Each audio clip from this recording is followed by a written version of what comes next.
Patrick Privat depuis, on ne compte plus non plus parce que ça fait plus du bien, ça fait un peu loin. Et je viens d'expertise comptable aussi, donc nous avons travaillé ensemble dans le même cabinet à Düsseldorf pendant quelques années. Et nous sommes encore, une grande amitié nous lie depuis, c'est comme quoi, voilà, on est aussi dans la durée. Et depuis quelques années, en fait, depuis 2012, je suis la présidente du club des affaires de Rhénanie du Nord-Westphalie. Ce club a été créé par les premières filiales de groupes français sur le Land à Düsseldorf. C'était en 1972. Nous allons faire nos 45 ans l'année prochaine. Madame Pulkitz me regarde tout ébahie, oui. Je sais pas, je suis pas sûre qu'on soit on est un des plus anciens, mais je sais pas si on est le plus ancien. Et donc les premières filiales allemandes de grands groupes français ont été créées à Düsseldorf pour toutes les raisons que Madame Wulfnitz vous a bien expliquées au départ. Et la Rhénanie est au cœur de l'Europe. Donc ouais, c'est vrai, on est pas loin de tout. Et les premiers groupes français, c'était Saint-Gobain, c'était Air Liquide, qui ont été présidents des clubs pendant de longues années, Total, Finaelf, vous vous rappellerez, madame. En fait, ils se sont créés pour s'entraider au départ.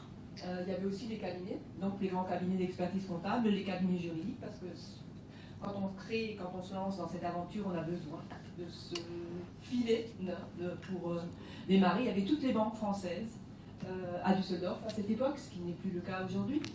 Et ils ont fait ça entre eux pour s'entraider et aider les nouveaux venus à démarrer et à s'intégrer. Au jour d'aujourd'hui, le club des affaires, c'est un peu comme le vôtre, c'est la plateforme en fait, d'échange entre les dirigeants français et les dirigeants allemands sur notre langue.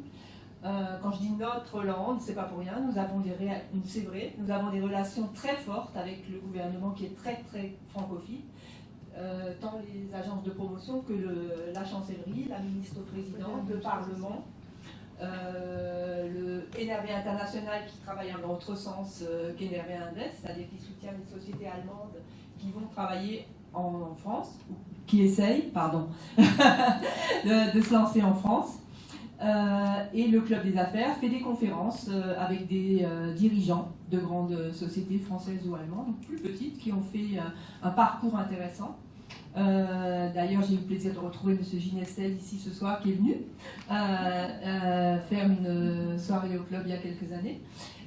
Sinon, dernièrement, nous avions le groupe Bolloré sur l'électromobilité. Nous avons fait le Grand Paris au mois de mai. Pour le Grand Paris Express qui est en train de se préparer. Et ça donnera suite avec une délégation d'entreprises allemandes qui vont aller à Paris pour les appels d'offres qui vont se faire pour le Grand Paris Express. Donc nous battons pavillon français sur le Rhin. On nous appelait les Français de Rhénanie, maintenant on nous appelle les Rhénans français. Moi je trouve que on a bien avancé. Et voilà, je me tiens à votre disposition aussi si vous avez besoin de quelques informations ou si ça vous intéresse. Nous sommes bien évidemment très très bien ancrés sur le land et si vous avez besoin d'informations, nous le faisons aussi très volontiers. Voilà, merci Patrick.